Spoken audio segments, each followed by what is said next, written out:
they start the chanting. All right. I mean, All right. Okay. All right. Hare Krishna. All right. Thank you.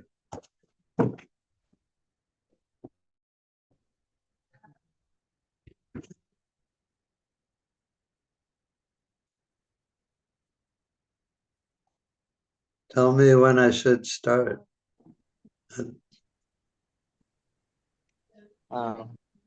Yes, sir. Yes. I think we can start, Prabhu.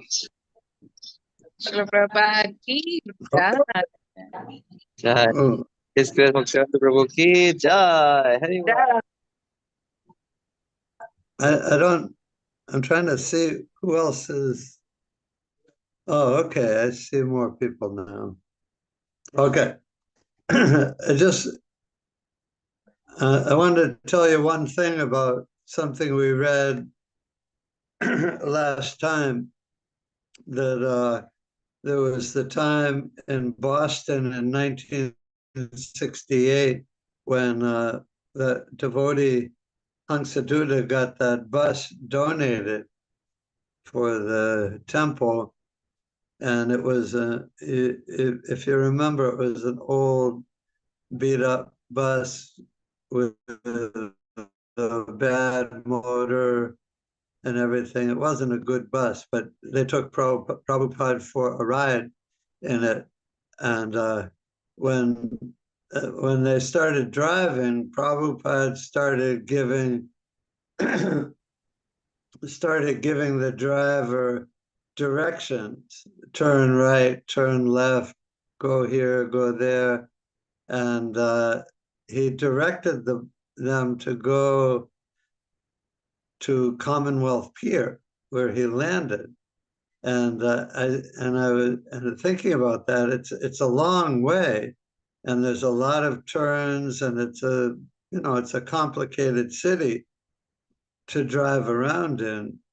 And so I was wondering, how did he know how to get to Commonwealth Pier? It's only the second time he'd been in Boston, and not in that section of Boston. But he started giving them directions, and they ended up at Commonwealth Pier.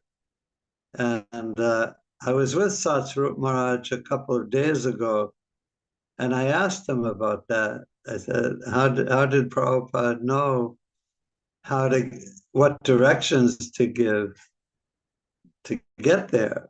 Like, how did he know?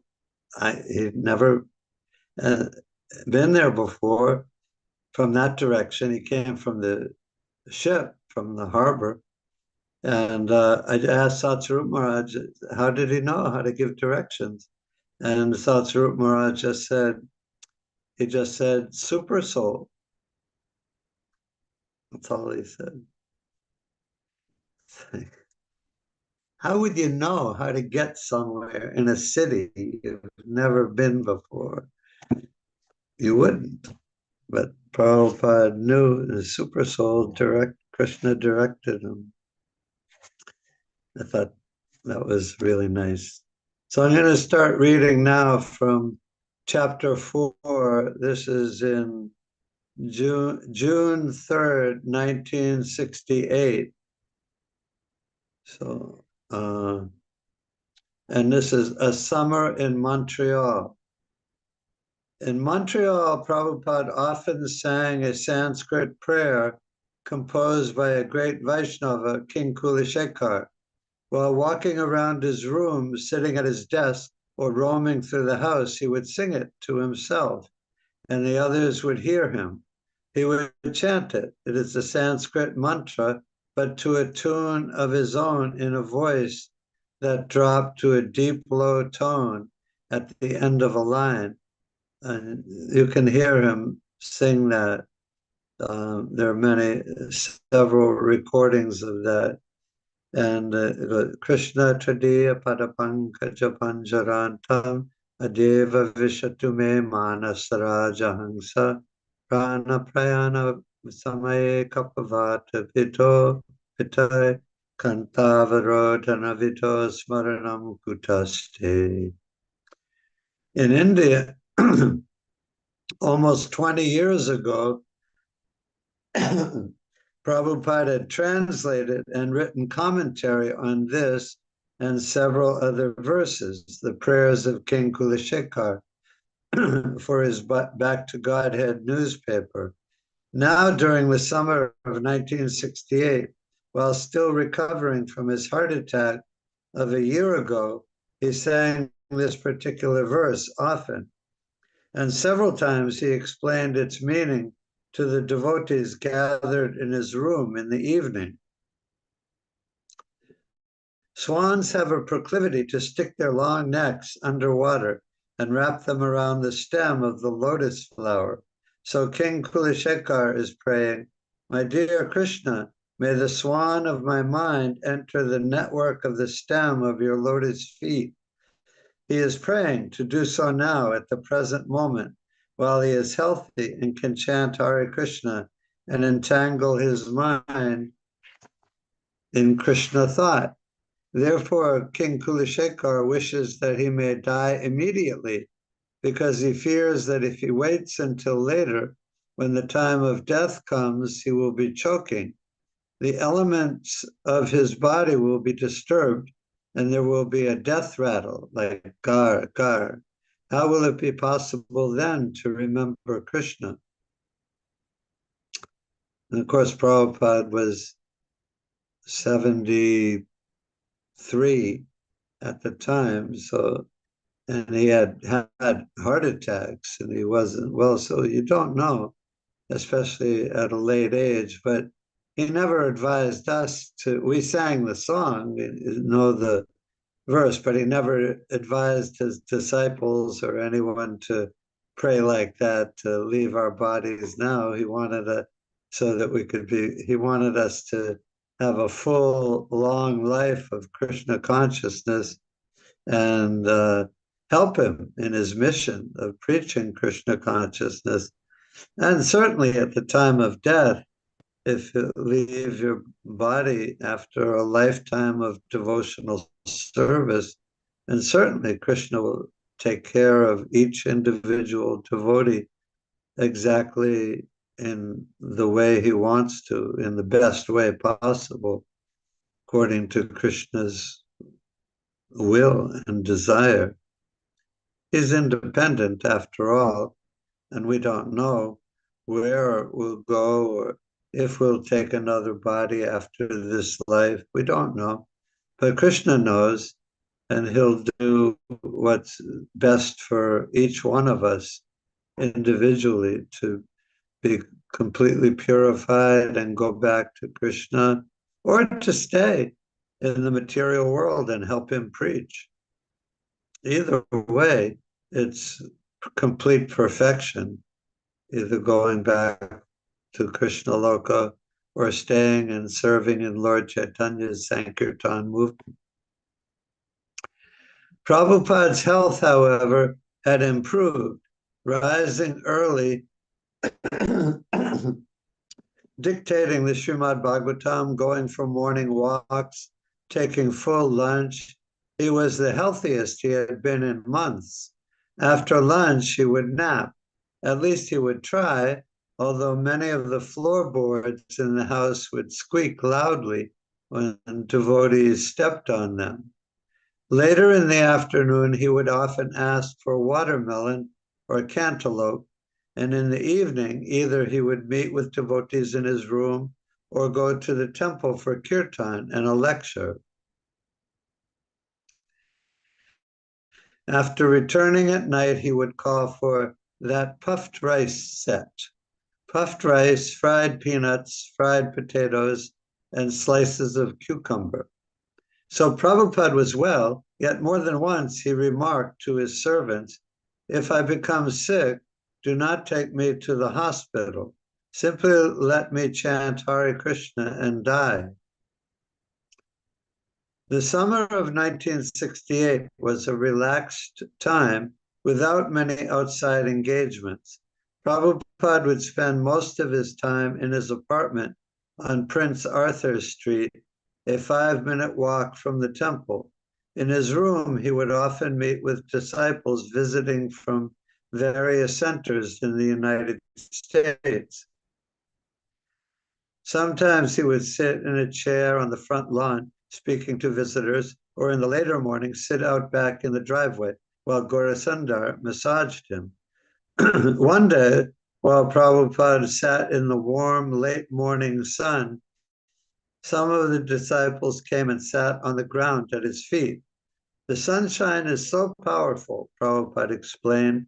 There are planets where the trees are miles tall, just being supported by the sunshine, and all the planets are supported by the sunshine. It is so powerful. And after that, there's a fairly 2 or 3 pages of description of how Prabhupada was trying to get his permanent residency both in Canada and in the United States.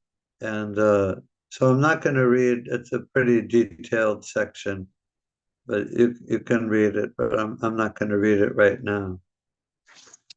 And go on a little farther. Let's see.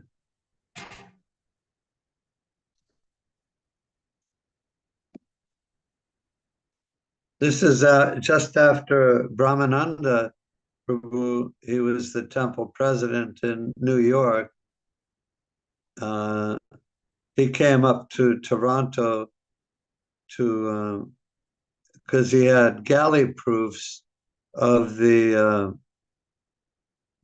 teachings of Lord Chaitanya. I don't know if you know that book. It's not so widely distributed or read these days, but it's one of the first books that Prabhupada put out. It's directly the instructions of Lord Chaitanya to Ramananda Roy and Sanatan Goswami and others. I think it's all philosophical content. It's directly from the Chaitanya Charitamrita, but it doesn't have much of the pastimes from there. It's all philosophy, but definitely urge everyone to read the teachings of Lord Chaitanya. I know you don't have many things to read, and you probably have many hours a day where you don't know what to do, but that's a joke.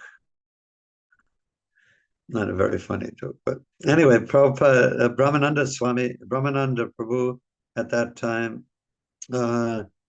he came up to bring these galley proofs to Prabhupada to show him. And this is from interview with Brahmananda. Prabhupada personally read through the entire galleys and made notations in his own hand. He did the proofreading of the galleys. Everything was done by Srila Prabhupada. It was a very personal kind of thing. Of course, that gave Prabhupada great pleasure because he wanted his books published, and we had started to do it. So Prabhupada took great pleasure in proofreading those galleys, and he handed them to me, and it was very wonderful. And this is from the book again. When one of my books is published, Prabhupada said, I feel like I have conquered an empire. Having books in print gave meaning to Prabhupada's fight for a US residency, and only with these books published could he tour Europe. Krishna conscious literature was solid evidence that his movement was not a concocted, fly-by-night yogi's dream. Let the government leaders and scholars read these books. Let the student community read them. Any intelligent man would be impressed. These books were the most enduring glorification of Krishna and the most powerful propaganda for spreading Krishna's teachings throughout the world. Far from being the speculations of an ordinary conditioned soul subject to mistakes and cheating, these books contain the teachings and activities of Lord Krishna, the science of Krishna consciousness, passed down by the great acharyas. They were books of perfect knowledge. Before Brahmananda left Montreal, Prabhupada asked him to send the Srimad Bhagavatam second and third canto manuscripts from the closet in his New York apartment. By October, as soon as the teachings of Lord Chaitanya was printed, he would have the manuscripts ready for Dai Nipan. Speaking to Brahmananda and others in his room, Prabhupada charged them with the organization of book sales. There would be no scarcity of books, but his disciples would have to sell them. When Prabhupada had been alone in India, he had printed, gathered statements from scholars, advertised, and distributed his books. But now he was depending on his disciples. They recognized the importance of his books, but they had no ideas or means for distributing them. Prabhupada assured them, however, that by applying his instructions and trusting in Krishna for results, they would be successful. And later in the lilamrita, there's a section where book distribution was really starting to develop, but devotees weren't so expert at it or hadn't become completely dedicated to it yet, although they knew that that's what Prabhupada wanted, and they were trying really hard. But then different events happen with the devotees because of their sincerity. Krishna just showed them different ways how they could distribute many more books than they were doing. And there's several incidents related later in the lilamrita, specific incidents and interviews with some of the early book distributors about how they learned, and Krishna showed them how to distribute the book. So I definitely recommend reading those sections on the development of book distribution.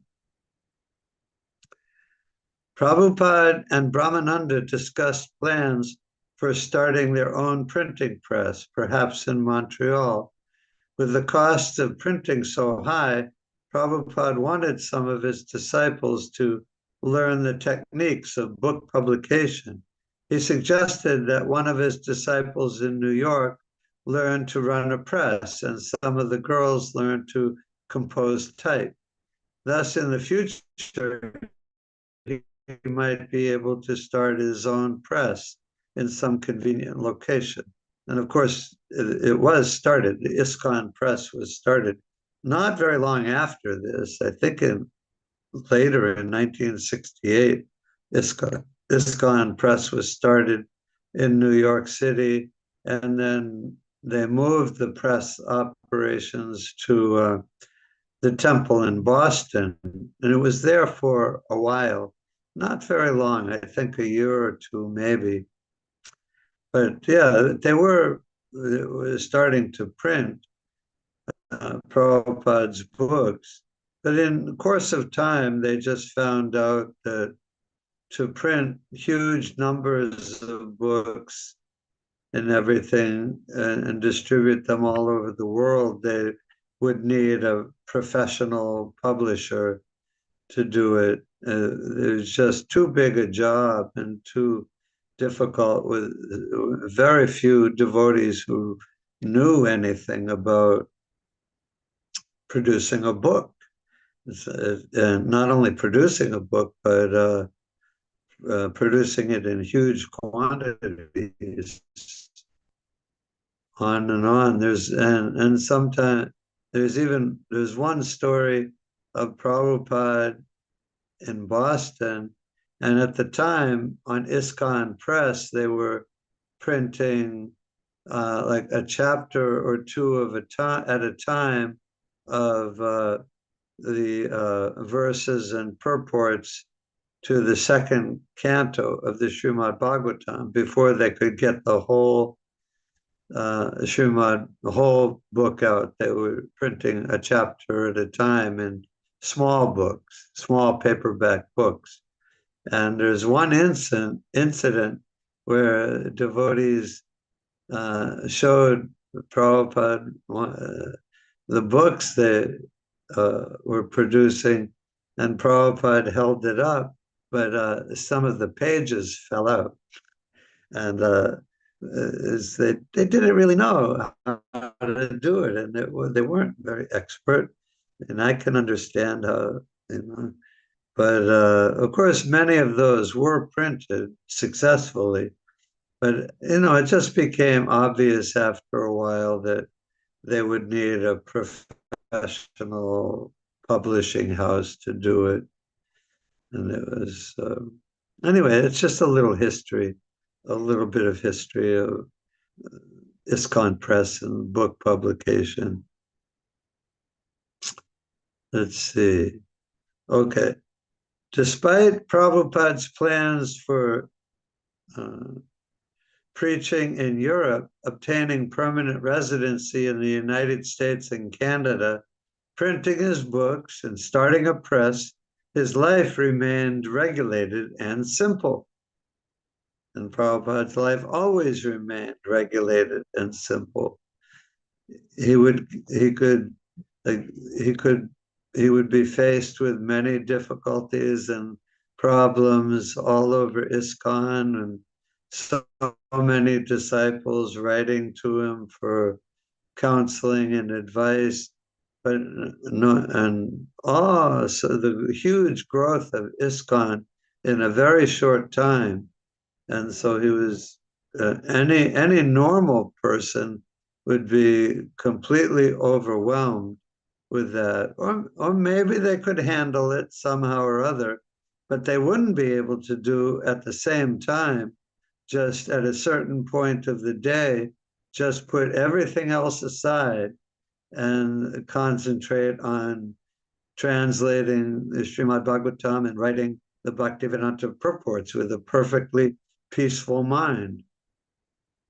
We would call it compartmentalizing now, and there's no better compartmentalizer than Prabhupada. But for him, he was so intelligent and so expert in everything, and so Krishna conscious that he could do whatever he had to do at the moment and change from one thing to another in the most demanding, difficult circumstances without any sign of anxiety or trouble in his mind. Just his life remained regulated and simple. He would give Srimad Bhagavatam lectures in the temple and daily see guests in his room, constantly thinking, writing, chanting, and speaking about Krishna and how to spread Krishna consciousness. Prabhupada was the driving force of a revolutionary movement, yet he mostly stayed at home, spending much of his time alone or in simple domestic dealings with his servants. One quiet afternoon in Prabhupada's sitting room, Govinda Dasi was bringing Prabhupada his prasadam when Prabhupada saw a baby rat running across the floor. Immediately, Govinda Dasi set the tray of prasadam down and tried to catch the rat as it darted toward Prabhupada's desk. Getting up quickly from his seat, Prabhupada also joined excitedly in the chase. Then another rat appeared. When Harinam Das, visiting from San Francisco, heard the commotion, he came to the door and offered to help. Taking up a shoebox, he began chasing the rats, finally catching them both and letting them loose outside. Later, Prabhupada walked into the room where Gaurasundar and Govindadasi were working and told them, if you kept everything very clean, these rats wouldn't come. If someone is very much attached to his dwelling, then he may take his next birth in that dwelling as a cockroach or a rat. These are sinful living entities, and they are taking their birth because of that attachment. He then asked Shivananda to seal up the cracks in the floor. Sometimes, sometimes when Prabhupada criticized Govindadasi for her mistakes, she would take it very emotionally and go into the bathroom and cry. One night, while cooking Prabhupada's puffed rice set, Govindadasi made the peanuts too dark. Why are these peanuts black? Prabhupada asked as she served him his prasadam. Why have you made them black? When Govindadasi began to cry, Prabhupada criticized her all the more. Why are you crying? You are crying because you are angry. Why have you done this? His stern and angry look made her tears come even harder. I'm not angry, she sobbed. I'm very sorry I made the peanuts too dark. You can imagine how you might feel if your spiritual master was angry with you and criticized you like that. You would feel really bad. And once Govindadasi lent the dictating machine to a god sister who broke it, and Prabhupada became disgusted. You American boys and girls, you are rich men's sons. So you simply think you can break something and then throw it in the street and buy a new one.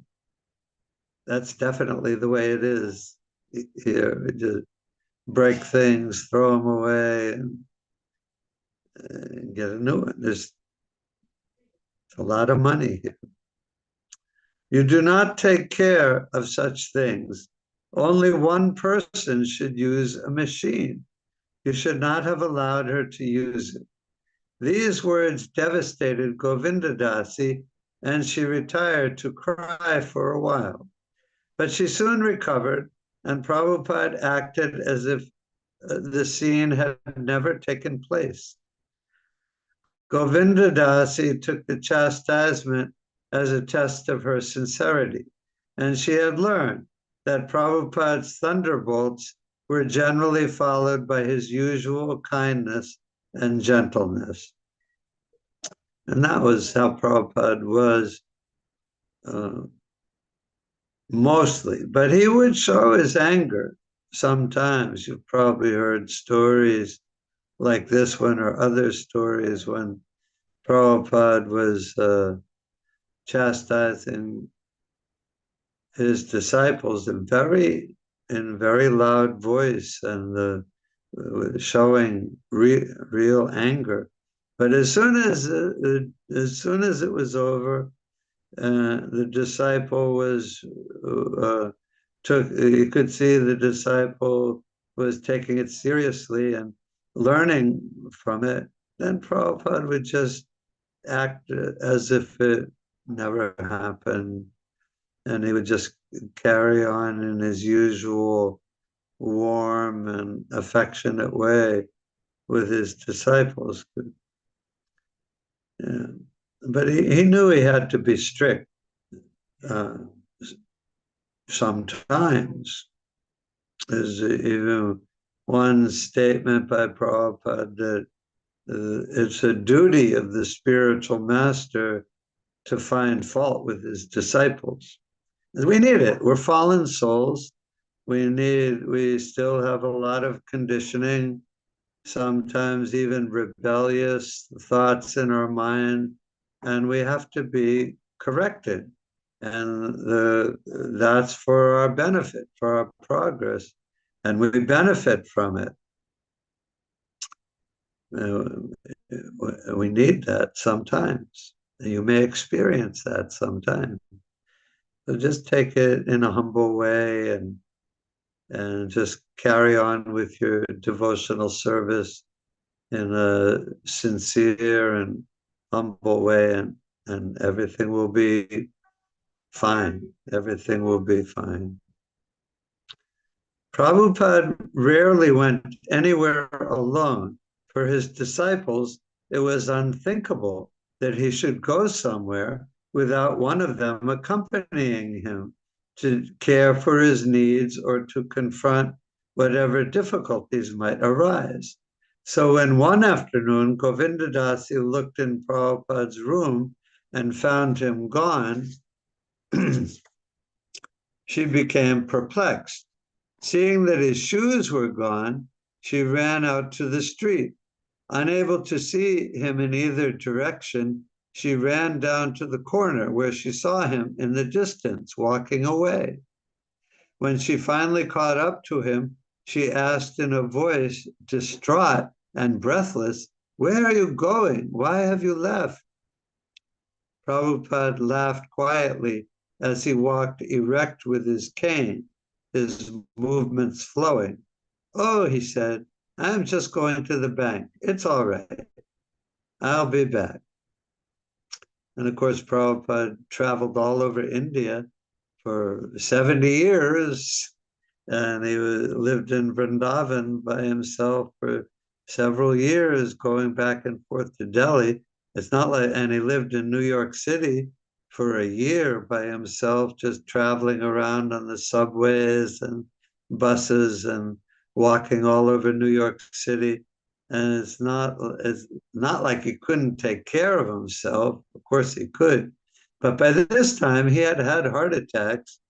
And so naturally his young disciples were concerned about him and didn't want him to be anywhere by himself. So they're taking care of him, especially the women were very motherly towards him, taking care of him. And all the devotees were very conscientious about being careful with his health and taking care of him. So yeah, I went for a walk. I'm just going to the bank. It's all right. I'll be back.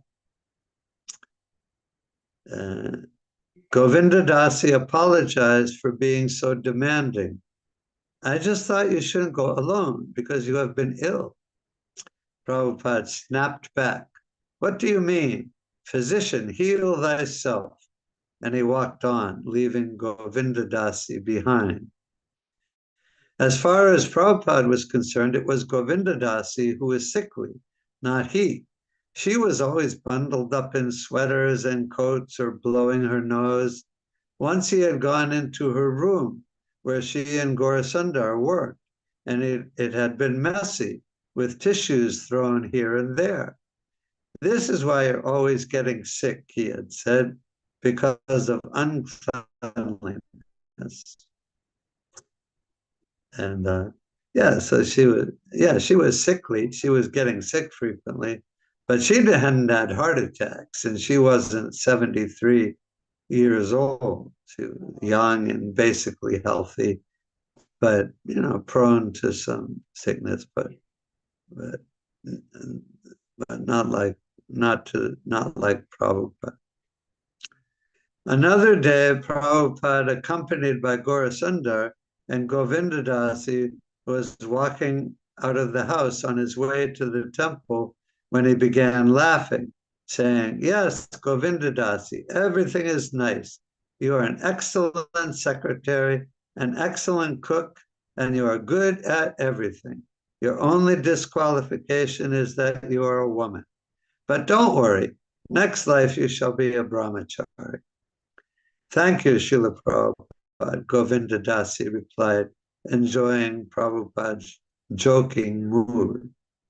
The Prabhupada was joking. There's nothing in our philosophy that distinguishes between men and women or anything like that. But Prabhupada would joke with his disciples. It wasn't not unusual at all for Prabhupada to joke with his disciples, especially like his secretary or servant or someone who was spending a long time with or a long while with him in close association. He would talk about all kinds of things with them and joke with them. Gaurasundar was a quiet young man, steady in his duties. He liked to study Prabhupada's books and could understand the philosophy. Although negligent about studying Bengali and therefore sometimes unable to translate the verses Prabhupada had assigned, he was a careful servant, and Prabhupada was pleased with his work. Often Prabhupada, taking the part of the Mayavadi, would debate with Gaurasundar. And that's a method of preaching Prabhupada employed frequently with his disciples and servants. He would have them take the part of a Mayavadi or a material scientist, and he would argue against their argument. It was a preaching method, a teaching method that Prabhupada had. Often Prabhupada taking the part of the Mayavadi, Prabhupada in this case took the part of the Mayavadi, would debate with Gaurasundar. Usually it was the disciples who would take the part of the Mayavadi, but in this case it was the Prabhupada. Early one morning, Srila Prabhupada walked into the room where Gaurasundar was sleeping and woke him with an argument of Mayavad philosophy. That's quite a way to wake up in the morning. The spiritual master comes in and starts giving you Mayavadi arguments that you have to defeat. Krishna's personality, this is Prabhupada's argument from the Mayavadi point of view. Krishna's personality must be a product of illusion because the absolute is defined as beyond personality. And Gaurasundar had to immediately refute the argument. Not easy to do. Prabhupada would the philosophy is easy, but the coming out of a sleep and doing it is not easy. Prabhupada would sometimes remark that eventually Gaurasundar and Govindadasi should travel together to some part of the world and preach. Krishna consciousness had to be introduced in so many places, and Prabhupada envisioned that one day his servant and secretary would go off to open a new center. Taking care of my body, he said, is not such an important thing. Of course, it is an important thing. It's a very important thing. And any disciple who has the privilege and the opportunity of taking care of their spiritual master's body should take full advantage of the opportunity and do it to the best of their ability for as long as they can. But Prabhupada spoke like that, said, taking care of my body, he said, is not such an important thing. And not very long later, later in 1968, Prabhupada did send Gaurasundar and Govindadasi to Hawaii, and they started the first temple in Hawaii. And they didn't want to go, but Prabhupada made them go, especially Govindadasi didn't want to go, but Prabhupada made her go. And actually Govindadasi was the first one in ISKCON to successfully grow Tulsi Devi in Hawaii, because the climate there is really good, and Tulsi really thrived in Hawaii. And it's always warm there. she just lived outside all the time and it really flourished there. And Prabhupada even writes in one purport in the Srimad Bhagavatam where he mentions Govinda Dasi by name in purport. If I'm pretty sure it's the only time that Prabhupada mentions a disciple by name in one of his purports, because he was so pleased with her for growing Tulsi. And then very soon, shortly after that, temples all around the United States and Europe started getting Tulsis and growing them successfully. And Prabhupada was very pleased with that. He really wanted it. And of course, he introduced the Tulsi Puja every morning, and that we still do to this day in all the ISKCON temples. He considered it a very important development in ISKCON. One day, Prabhupada and Gaurasundar were discussing philosophy while Govinda Dasi spent a long time in the kitchen washing pots and dishes. The noise of her cleaning carried into Prabhupada's room. She has this cleanliness disease, Prabhupada warned. My wife and daughter also had it. You should catch it while it is not developed. Otherwise, it will get worse. I caught my daughter once. She was washing electric sockets by splashing water into them. And I told her, do not ever do this again. So she promised she would never do it again. And of course, Prabhupada wanted everything to be clean. He said the temple should be revolutionary clean. And cleaning is one of the most basic services in any ISKCON temple. It's one of the most basic things that we sing it every morning, Mandira Marjanado. And the whole process of Krishna consciousness is cleansing our heart. And one of the most basic ways to cleanse our heart of all the dust accumulated for years is to cleanse the temple. But anyway, in this case, Prabhupada told them, you better watch out because she's got this cleanliness disease. So you better catch it before it goes too far. Just an incident in Prabhupada's life and preaching. While Prabhupada was in Montreal, many of his disciples from the United States came to visit him.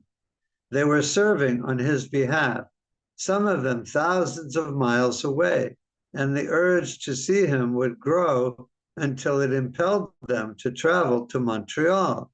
Sometimes these visitors would be newcomers who had joined one of Prabhupada's temples and had heard about him, but his disciples, but had never seen him.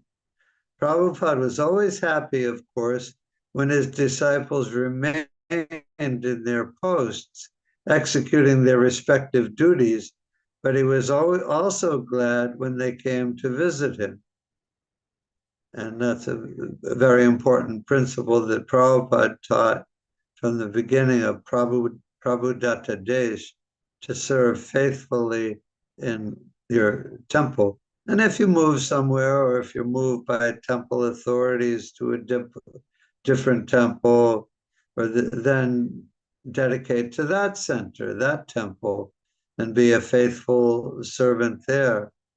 But and Prabhupada emphasized that a lot. But he also, he was glad when his disciples came to visit him. So it's not a principle that can never be broken. You should take the opportunity to visit your spiritual master whenever there's a possibility. It's not always so easy, or not always very close to you where you are, but make the effort to visit him sometimes. So this is Nanda Kishore speaking. I walked into the room and Srila Prabhupada greeted me very enthusiastically with a smile and said, American Vaishnava. I paid obeisances, sat down, and we began to talk. I had heard that Krishna could be in the heart of every living entity at the same time. So I asked Prabhupada how it was possible. He began by saying, just try to understand. So I tried. I strained and I squinted to show that I was really trying to understand.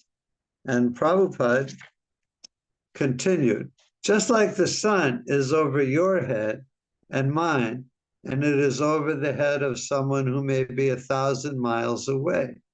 That is because the sun is great. Similarly, Krishna is so great that he is simultaneously in the hearts of all living entities. And I understood. He had said, try to understand. And because I was hearing, I did understand. I was trying to understand, and I was hearing from the pure devotee. As I was leaving his room, he waved his right hand in the air, sitting back in a very relaxed way and smiling.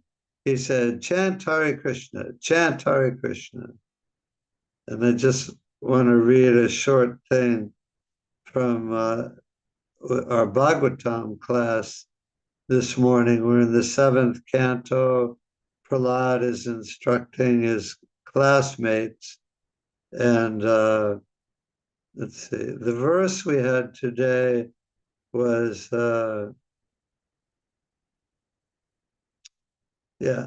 Narayan, the Supreme Personality of Godhead, the well-wisher and friend of all living entities, formerly explained this transcendental knowledge to the great saint Narada. Such knowledge is extremely difficult to understand without the mercy of a saintly person like Narada. But everyone who has taken shelter of Narada's disciplic succession can understand this confidential knowledge. And then in the first line of the purport, Prabhupada says, it is stated here that this confidential knowledge is extremely difficult to understand, yet it is very easy to understand if one takes shelter of a pure devotee. Yeah, so then the purport goes on. So Krishna consciousness, to understand Krishna as the Supreme Personality of Godhead and to take him so seriously that you're willing to surrender your life to him, then that is extremely difficult. It can't be done. But if take shelter of the great souls, the great devotees in ISKCON, then you can understand everything very easily. It isn't Vedeshu Durlabham Adurlabham Atma Bhakto. Krishna can't be understood even by the study of the Vedas, but it can be understood very easily by someone who surrenders to him in disciplic succession. That's our principle. To us, it seems like, especially when somebody's new, I know for myself, and I know when I first became a devotee, a serious follower of Prabhupada, I was still living at home, and I had a bunch of friends that I hung around with, living with my mother and father and brother, and I was fired up, and I was like, boy, this is incredible. This Bhagavad Gita is incredible. I have to tell everybody about this. And I was like, well, my friends and my family, they're intelligent people. If I give them Bhagavad Gita and they read it, of course, they'll understand and they'll want to be devotees too. But it didn't work like that. No, none of my friends or family took it seriously at all. And they not only didn't take it seriously, but just rejected it out of hand. And I was surprised. Like, why? These are intelligent. They were materially intelligent people, but they couldn't understand. Somehow I could. Somehow I had enough sincerity and simplicity to accept. Somehow or other, by the grace of Krishna, I had enough so that I could understand. And I was surprised that they didn't. But that's the material world. That's almost everyone in the material world. They don't understand. They don't want to understand. But that doesn't mean that we don't try to get them to understand. Our duty is to preach to anyone, not considering who's a fit candidate or not. That's the Lord Chaitanya's, from the Chaitanya Charitamrita, distributed love of God to everyone, not considering who's a fit candidate and who's not. Like sometimes you might go out to preach or distribute books and you think, oh, well, that person, he looks like he's really puffed up. He'll never take or this person, he looks like he doesn't have enough intelligence to understand, so I won't try to distribute to him. You can think like that. You may think like that when you go out to distribute books or preach. So, but you never know who will take to Krishna consciousness even a little bit or a lot, and who won't take. You can never know. So you have to try everyone without discriminating. And and most people won't understand, but they'll get some purification and some association with Prabhupada just by touching one of his books or hearing you say Hare Krishna as a surrendered follower of Prabhupada.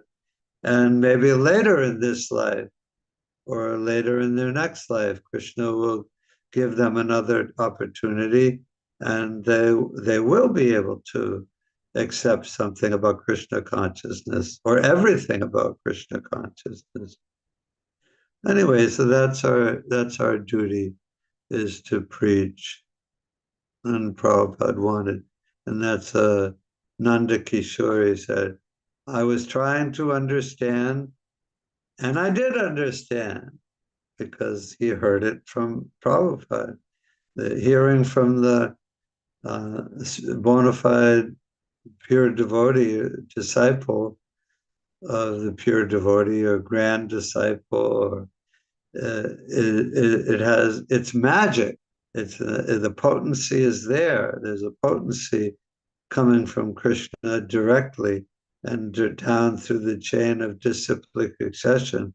You're just by being a sincere follower in disciplic succession, you have the potency to distribute Krishna consciousness, and they can understand. I'll just read one more. Well, it's almost 8:30, so I'll stop now. But maybe I talked too much today and didn't read enough. But anyway, I thought it went all right. Anyone have anything, questions or comments? You don't have to. Hi, Bol. Prabhuji, you said you want to read one more paragraph, huh? Oh, yeah, I was going to read another short section. Please go. Yes, so Okay. This is Krishna Das speaking. I had heard that Prabhupada was planning to travel abroad and that he wanted to take several devotees with him, and that whoever wanted to go should save his money. So I got a job with a jewelry firm. Then I had a vacation while Prabhupada was in Montreal. Uddhava and I were having our vacation at the same time. And we decided over breakfast one morning to go see Prabhupada in Montreal. In 1 hour, we were packed, wearing suits. We hitchhiked from San Francisco to New York in 3 days. That's about 3,000 miles. And it's not easy to hitchhike it's not easy to take a bus from San Francisco to New York, but never mind standing on the road with your thumb out. Hitchhiking is very difficult, but they did it in 3 days. They must have gotten rides very quickly. Sometimes you would get rides very quickly. Anyway, they hitchhiked into New York, and then I guess they got a bus to Montreal. They don't say they hitchhiked there. But Gaurasundar said, well, Prabhupada, they came to where Prabhupada was in Montreal, to the temple. And Gaurasundar said, well, Prabhupada is about to have lunch. Would you care to join him? We said yes. Uddhava and I went in, and Prabhupada was immediately very thankful that we had come so far to visit him. But as we had come to lunch so late, there wasn't really enough prasadam for 2 guests. So Gaurasundar first served Prabhupada, and we sat there with our empty plates. Then Prabhupada asked, what about their food? Govinda Dasi went to get something for us, and Prabhupada said to me, you are very thin. You look sickly. You should eat more. So he proceeded to take food off his plate and put it on my empty plate. And he told me to eat. He said I should eat 6 chapatis a day. He gave me a whole diet to follow so I could gain weight. Pretty fatherly interaction. During lunch, a mouse came into the room and Gaurasundar captured it. Prabhupada joked about how the mouse had been a devotee in his past life and had come back in this life to eat prasadam off the floor. Afterwards, we paid our obeisances.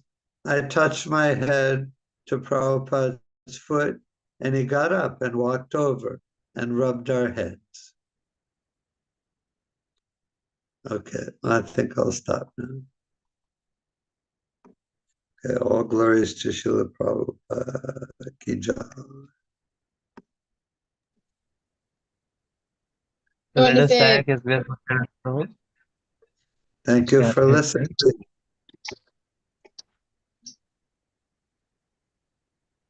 Okay. yeah?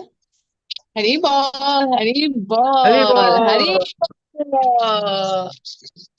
Hari Bol. Next time, we'll elaborate on this fatherly love of Prabhupada that will Yeah. be there. Yeah, I mean, that's what made ISKCON. The devotees, like the first devotees at 22nd Avenue, that's what ISKCON is made of. There are so many rules and regulations and so much philosophy and so many duties and service, but it all comes down to Krishna's love for us and sending Prabhupada, and Prabhupada's love for his disciples and grand disciples. That's why ISKCON is ISKCON. That's why people become devotees and stay as faithful devotees. Hare Krishna. Hare Krishna. Srila Prabhupada ki jai. Hg Muktavandya Prabhu ki jai. ISKCON Boston Srila Temple ki jai. We'll see you next week, Prabhuji.